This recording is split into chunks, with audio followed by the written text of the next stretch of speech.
I sat in your courtroom, and similar to watching it on TV, it felt very intense, but intense in a good way, because you never know what you're going to say and how you're going to react. And I think that's possibly one of the secrets to your success, and the secrets as to why people keep coming back to your shows. I'm not sure about the secret as to why they come out. I think that there is a certain honesty in what I do, because I have no script. I'm reacting to what the litigants are telling me, and if it's consistent with common sense, then I accept it.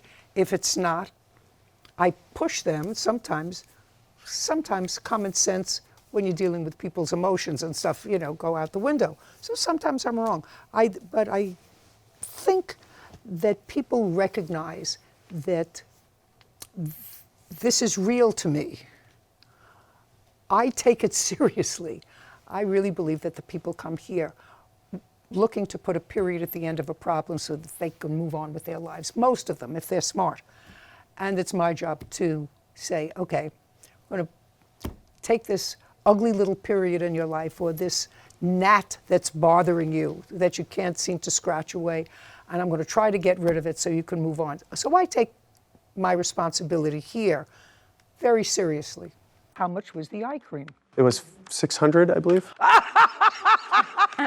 I have never spent $600 on eye cream, ever. Well, You got 5 more minutes of my time. Get hit in the face with a beer can. part of my tooth is missing. I mean, I could chip my tooth on my grandmother's steak, it was so hard. So with Judy Justice, the cases are a lot more serious, and we get a sense of also just how much fun you seem to be having. The monetary limit has increased to $10,000, which means we do get sometimes more important or interesting cases. I'm having a good time. If I had to use 2 words, and I'm sure a lot of people watching will agree with these 2 words that I'd use to describe you, it's feisty and unapologetic. No, that's real. Is that a fair assessment? Fair, yes. Is talking to me any different from what you saw there?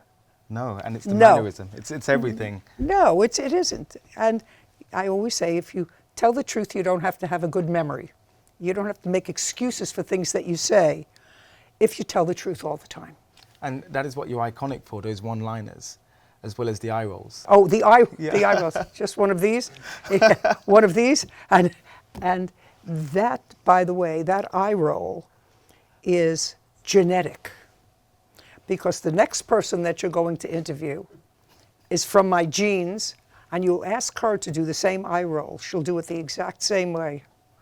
I also want to touch on, if I may, just very briefly on some really pressing issues around right now. And as a former family court judge and prosecutor, I want to get your ruling.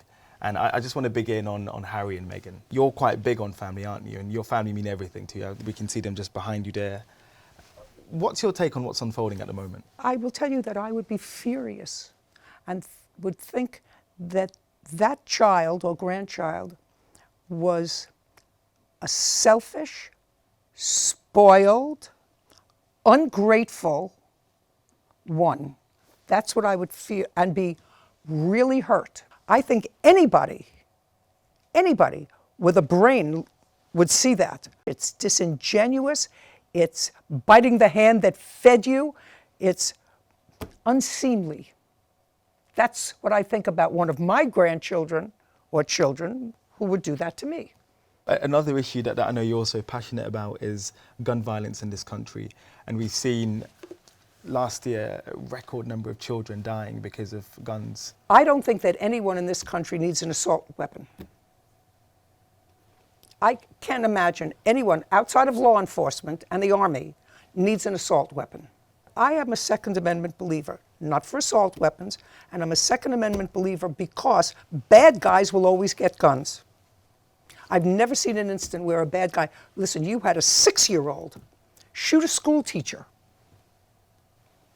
last week in this country, and they took the child into custody. Can you imagine taking a 6-year-old into custody?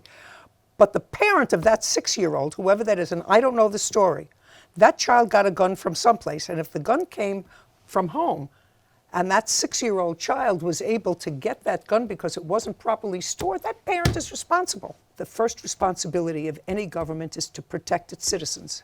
That's the first thing the government has to do. That's the first thing that I demand of my government. And when it starts to fall short in protecting me, I react.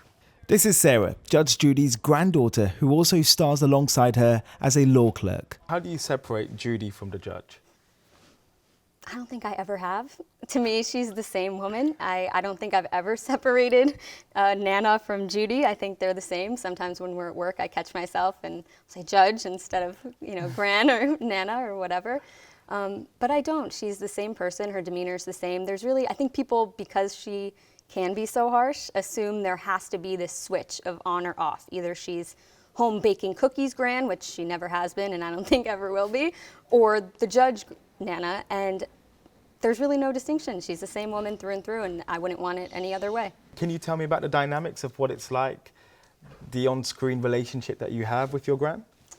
Yeah, I mean, I do keep it professional. We're obviously in a professional setting. In the back, in our chats, I hope this season I've gotten not more lax, but I think more open with disagreeing or a lighter point that I want to bring up or bringing it a little bit more casual in the back so that the audience has the benefit of seeing the, at-home Judy that I get to see. I like to bring out glimpses of that when it's appropriate in the back. But yeah, the dynamic is pretty much the same. The meetings that we have about the cases beforehand are pretty similar to what we're doing in the back. They're just done in sweatpants at home. What would you say to people who may say she's too harsh? She's way too feisty. I mean, I, as a child, when I was getting yelled at, also thought that maybe she was being too harsh. But now looking back, you only think she's being too harsh if you're not doing the right thing. And you don't like to be called out for not doing the right thing. And maybe you don't have someone in your own life that's going to call you out for not doing the right thing, but you come here and you're going to find someone.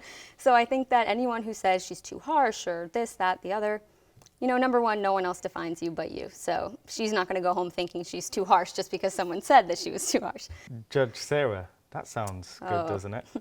I do not have the experience to get there yet. I'd love to get to a place in my own legal career where I felt comfortable with that name, but right now I'm just very happy with where I'm at and learning as I go, and hopefully at some point I'd feel comfortable and ready to take on that spot, but who knows?